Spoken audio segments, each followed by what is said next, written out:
Assembly Lok Sabha ఎన్నికల్లో విష ప్రచారం, తప్పుడే హామీలే కాంగ్రెస్ పార్టీని గెలిపించాయని కేంద్ర మంత్రి బీజేపీ రాష్ట్ర అధ్యక్షుడు కిషన్ రెడ్డి ఆరోపించారు. రాష్ట్రంలో 10 ఏళ్లు అధికారం వెలుగబెట్టిన బీఆర్ఎస్ ఒక్కటంటే ఒక్క ఎంపీ సీటు గెలవలేక చితకలబడిందని ఎద్దేవా చేశారు కిషన్ రెడ్డి. హైదరాబాద్లోని అసెంబ్లీ బీజేఎస్పీ కార్యాలయంలో పార్టీ విస్తృత స్థాయి సమావేశం జరిగింది. ఈ కార్యక్రమానికి కేంద్ర మంత్రి ధర్మేంద్ర ప్రధాన్, కేంద్ర హోంశాఖ సహాయ మంత్రి బండి సంజయ్తో పాటు ఎమ్మెల్యేలు, ముఖ్య నాయకులు సమావేశానికి హాజరయ్యారు. ఈ సందర్భంగా పార్టీ అధ్యక్షుడు కిషన్ రెడ్డి మాట్లాడుతూ అసెంబ్లీ లోక్సభ ఎన్నికల్లో విపక్షాలు రాజ్యాంగాన్ని మార్చేస్తారని, ప్రస్తుతం అమలవుతున్న అన్ని రిజర్వేషన్లను ఎత్తివేస్తారంటూ బీజేపీపై విషం చిమ్మారంటూ మండిపడ్డారు. అయినా తెలంగాణలో కమలం పార్టీ అసాధారణ విజయాలను నమోదు చేసిందని పేర్కొన్నారు. ప్రత్యర్థి పార్టీలు ఎన్ని కుట్రలు చేసినా తమ విజయాన్ని ఆపలేకపోయారని తెలిపారు. అదేవిధంగా రాష్ట్రంలో బీజేపీ ఓటింగ్ శాతం ఊహించని విధంగా పెరిగిందన్నారు.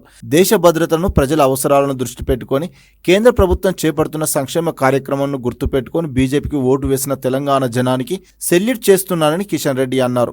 మరోవైపు లోక్సభ ఎన్నికల్లోనూ తమ పార్టీకి మంచి విజయాలు లభించాయని పేర్కొన్నారు. 17 లోక్సభ స్థానాలకు 8 స్థానాల్లో తమ అభ్యర్థులను గెలిపించారన్నారు. చాలా స్థానాల్లో బీజేపీని ప్రజలు 2వ స్థానంలో నిలబెట్టారని తెలిపారు.